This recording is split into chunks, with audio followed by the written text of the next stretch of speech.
Testing 1 2 3 testing. So that was my stance. I mean, in the end, kita berbual pasal parenting because we talk about children. Oh. Talk about a lot of things. Okay, Ashraf tengah terbaring. Sejak Ashraf tengah terbaring, should we start? Tak tahu nak start ke tak? Yes, let's start. Nak start. Alhamdulillah. Do it. Okay. Alhamdulillah, folks. Welcome back to another episode of this podcast with Modern Muslim Finance. And today we've got Ashraf, in the series of talking about giving money away. Past couple of episodes, we were talking about giving money to sick people, giving money when we are visiting older relatives, we want to give money at weddings. We actually haven't talked about giving money at Hari Raya. Not yet, Hari Raya. Oh yeah, now that you mention it, an idea. Because he's still young, eligible, ladies take note. And he's giving duit raya. But today we're going to talk about a more serious topic, something that's close to both our hearts. We have elderly relatives, or even parents of friends, or relatives of friends who have passed away within recent months. Yes? Yes. I myself experienced one, I think less than a month ago. About a month ago, my grand aunt passed away at the age of 73. She had cancer, and well, now she is with Allah Ta'ala. So the topic for today is to understand how much do we normally give. Our culture, when kita ziarahi orang, melawat orang, or we attend kebumikan, a funeral, we want to give some money. Culturally speaking, when were you aware of these kind of things? Okay, very good question, Afiq. Yeah, first and foremost, good morning, everyone. Sorry, good afternoon, everyone. Okay, since it's a podcast, whether you're listening in the daytime, in the afternoon, whatever, good day. Good day, everyone. Yeah, so my name is Ashraf. So the question is regarding when did I start to realize about to give to someone, especially when someone you go for your melawat, all this. Okay, basically, I think from young, I think no matter how young you are, no matter in which part of your lifetime, you definitely have been to melawat before. Be it when you're young, or when you're right now at your current age, right? I'm pretty sure a lot of us here have also experienced, have seen how a maya is kebumikan, right? Yeah. So then after that you have your tahlil, all this, whether is it for 7 days, 100 days. Yep. It's all I think every one of us has been experienced that before. Yes. Yeah. Now the fact that when do I start to realize about it is actually when I was, again, technically, when you're younger, right? You tend to ask a lot of questions, especially to your parents. Yeah. Like, why? Oh, it's like Hari Raya dah kasih, wedding kasih, orang sakit kasih, kalau orang meninggal kasih juga. Yep. Yeah, so in a way I start to realize when I was younger lah. So when you're younger, your mind start to be curious a lot of things. That's where I start to realize that you need to, people start giving. Then from there, I think alhamdulillah I get to have that I would say privilege. I would say it's privilege. Why? Because as the past few episodes has mentioned before, giving is an act of charity. Absolutely, yes. It's an act of charity, and I think with inshallah whatever your niyat is, the barakah comes after that. Yep. Yeah. So, of course, Afiq has mentioned before, there's no such thing as a person who will become poor in the act of charity. Charity will never make you poor. Charity will never make you poor. Yeah, exactly. Yeah. So again, whether is it you are at your presence, or whether you are present and also still give, I think it matters most. I think most probably if you turn up lah. That brings up a fantastic point. I mean, from a cultural perspective, I learned about this duit salam and all that from all the different occasions we've been to.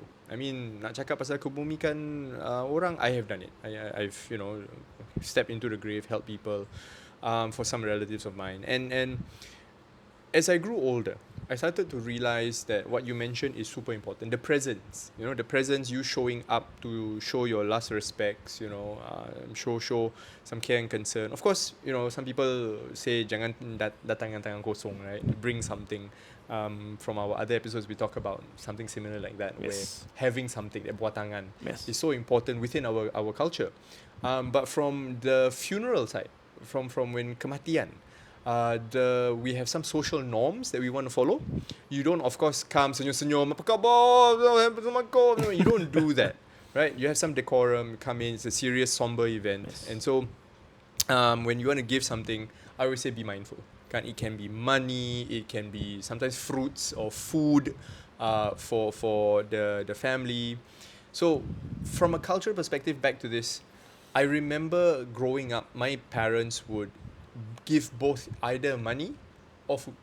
Or food, yeah. Because, during that grieving period, the household, siapa nak masak?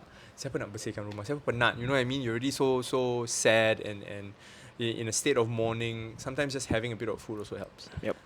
And in terms of amounts, I think we also talked in previous episodes, give what is comfortable for you. Okay, of course there are some social norms. You don't give $2. Remember that episode? Yeah, we don't give $2. But give something that is relatively significant, that at least you can buy some makan out lah. Yep. Right? And if not, just bring makan as well. And we were talking about this just now, right? When is it the right time for us to appear? What happens if we don't show up? So what are your thoughts? In what situations do we show up? What situations do we not show up? What do you think? Okay, so basically I'm not sure about it, varies from family to family lah. But using my example from my family itself, right? I think, yeah, of course it's normal for macam your uncles or your aunties to have certain kinds of conflicts, rather past conflicts in between. Yeah, so I would say that when it comes to kematian, right, especially from someone who is kind of well known to be a very kind-hearted person, who's very helpful, basically he's known for his good attributes lah, for his good attributes lah. So that's why I think it kind of makes the conflict being set aside. Whether is it temporary or not, I think the thing is being set aside. Yeah. So that's where technically I think I would say death kind of brings people together. Then from there, of course, they will start to work out. They just put their whatever past conflict they have aside. Then just focus in helping out whoever's the immediate families are of the deceased lah. Yeah. Then I guess from there I would say, like Afiq mentioned, right? Basically whether the amount that you give, whether is it for food, whether is it to actually come out with the tahlil. Tahlil is like where you invite everyone. Yep. All this of course requires money. Course, you cannot be just inviting people but no food. Yeah. You baca-baca orang haus, habis tak kasih apa-apa. Yep. Yeah. Especially let's say you call someone outside lah to bacakan doa.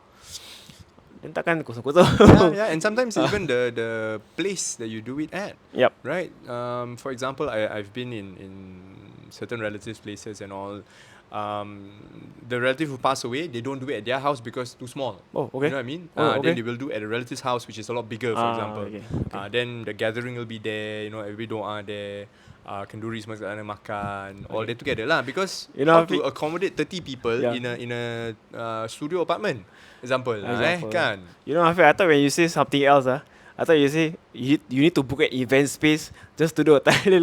I have been to event space where they do tahlil. Okay. Ada. Interesting. They rented kat CC a bigger one, because big family and the person who passed away was a grandfather.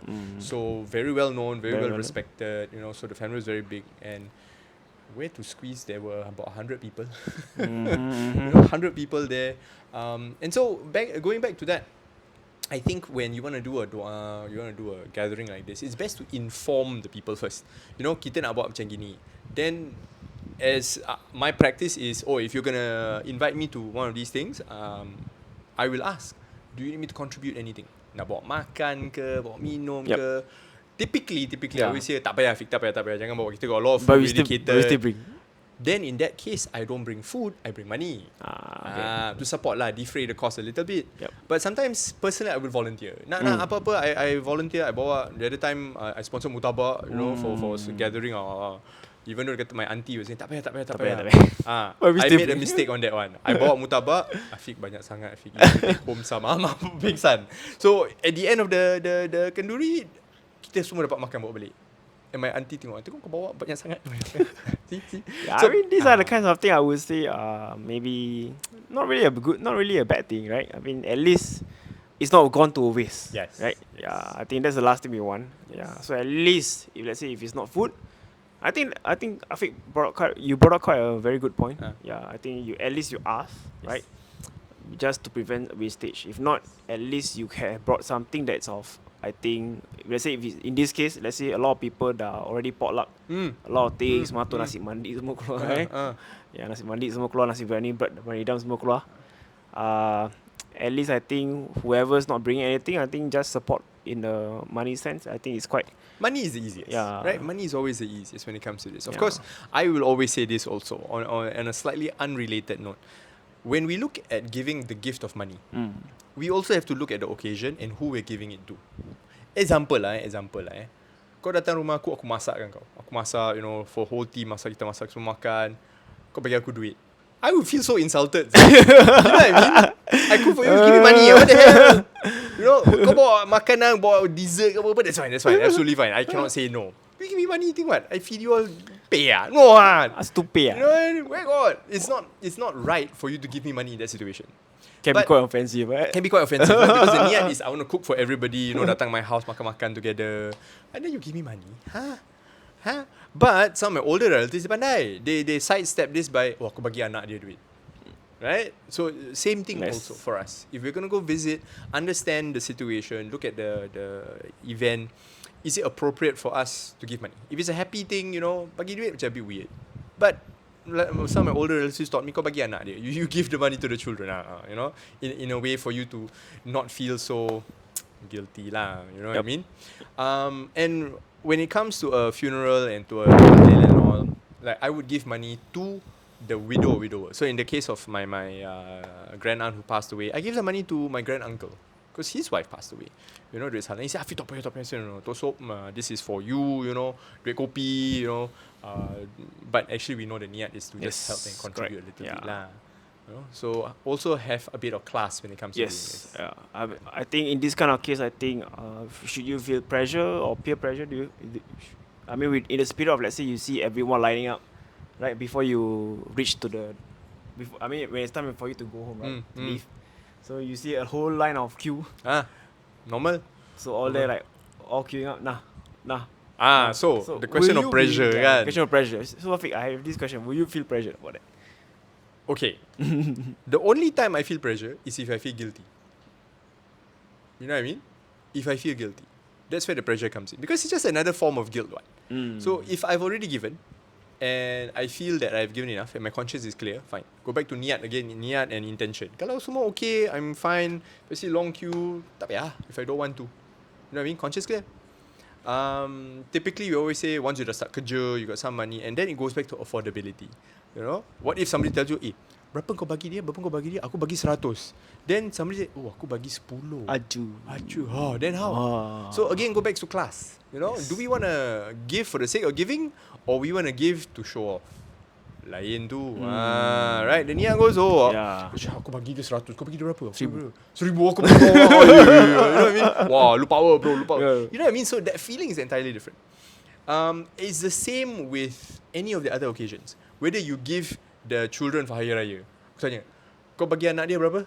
Berapa kau bagi anak dia? 5. Aku bagi 50 bro. Tengok aku lebih. So again, goes back to that class kan. Aku hebat lah. Yeah. So, goes back to the niat. Why are we giving? And Prophet Muhammad SAW said this: do not let your right hand know what your left hand does. Right? So if you want to give in charity so much so that even your own left hand tak tahu your right hand give. Nobody should know how much we give. And that goes back to our niat, our intention. You know, have some.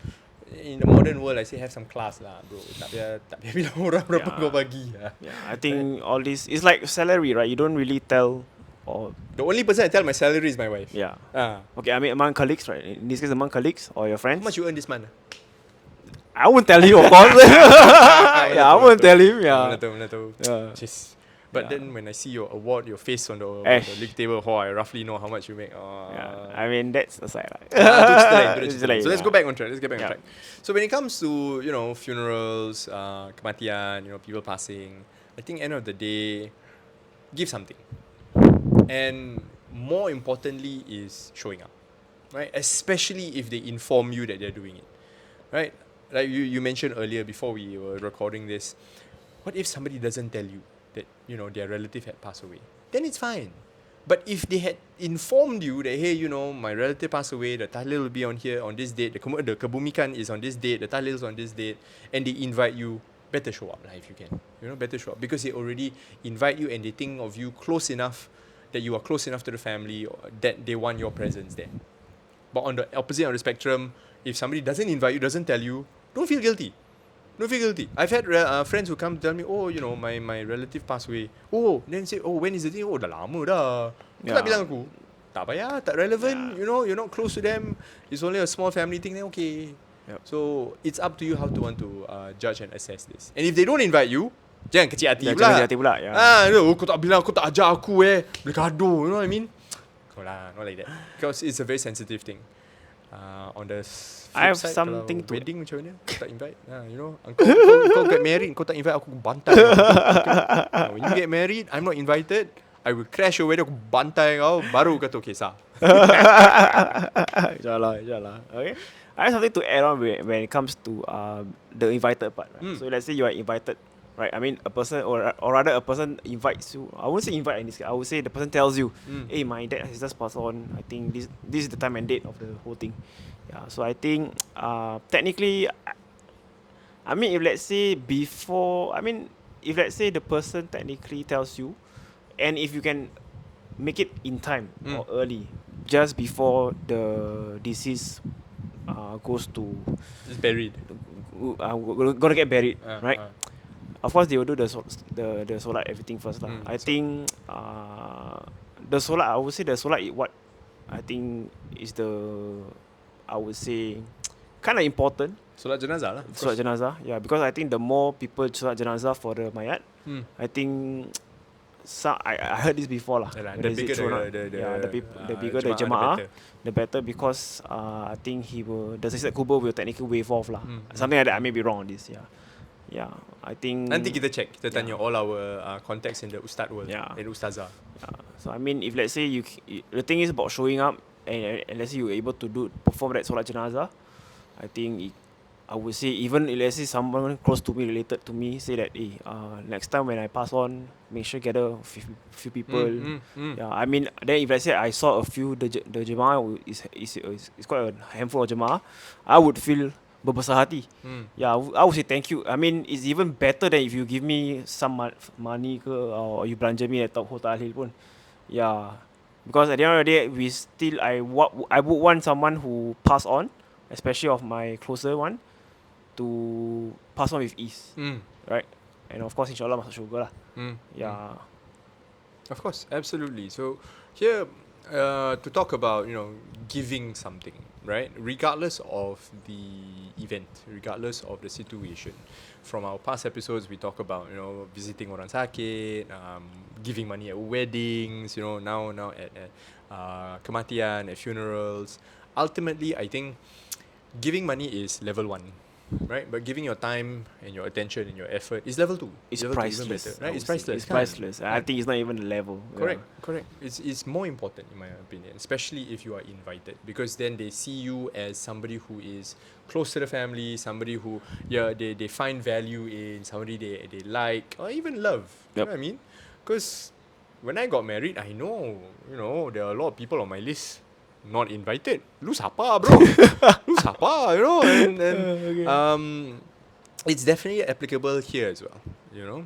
When it comes to funerals and all, giving something, time, effort, sympathy even, and it's not just at the point of the person's passing, but beyond that.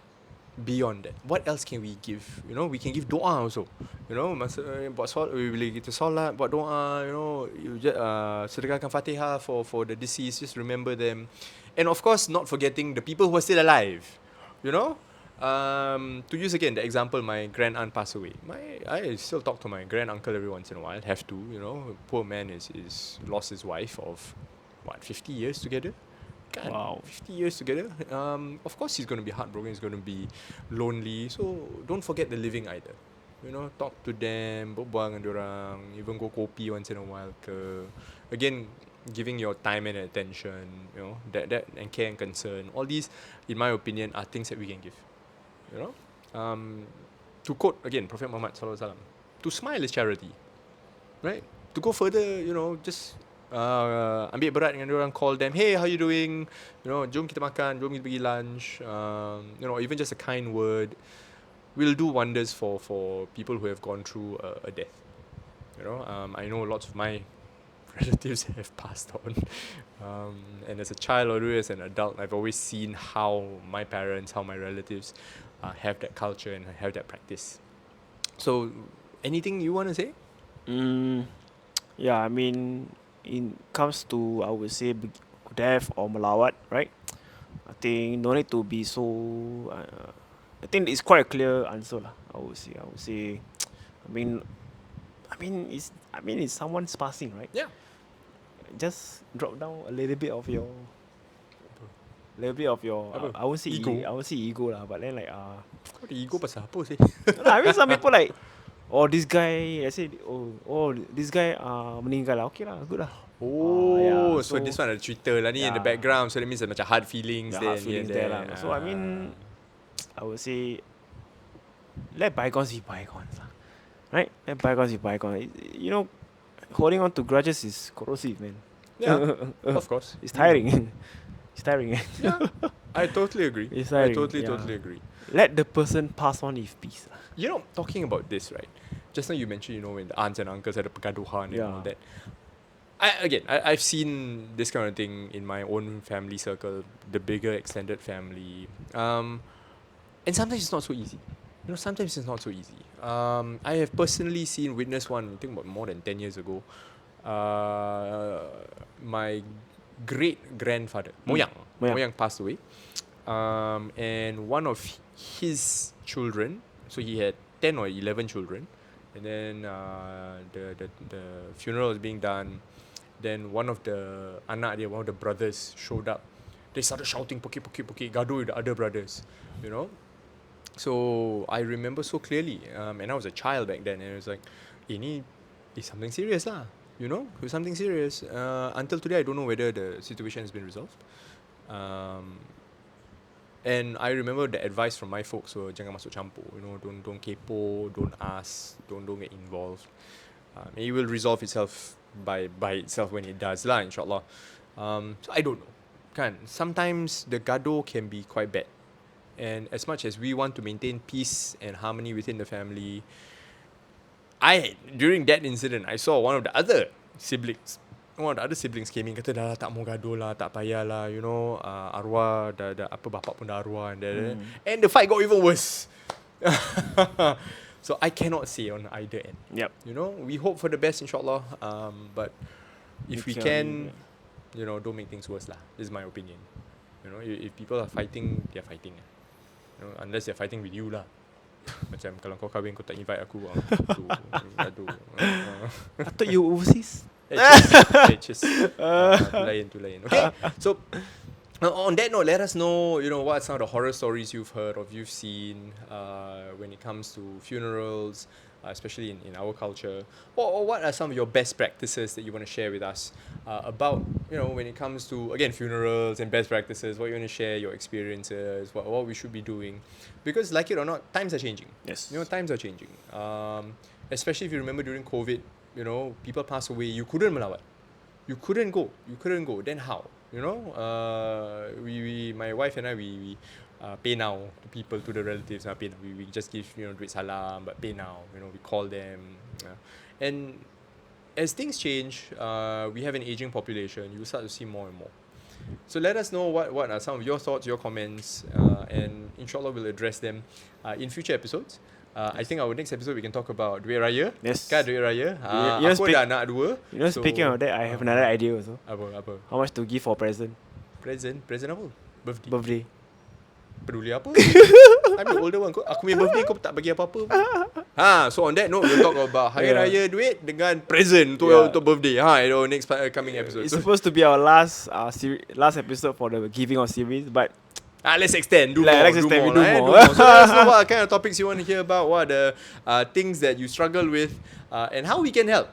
Because we do this just for y'all, and we're also learning at the same time as well. Do a lot of experience sharing, and we see how we can impact more of our community, inshallah. yep, it's just sharing our common experience and how to, I would say, not navigate through better, but I wish somebody had told me all this when I was younger. You make the mistakes when you're in the 20s, when bodoh, I wish somebody had told me. Now in my almost 40s, so lain. Yep. Right? So thank you very much for listening. This is Afiq from Modern Muslim Finance, and this is my fantastic friend, apa nama dia? my name is Ashraf. And he's still single at this point in time, so ladies, please take note. We'll see you at the next one. Assalamualaikum warahmatullahi wabarakatuh. Thank you so much. Best kan pakai benda ni? Yep. See bloopers. Sepatu lah. Sepatu lah. Dia tak record.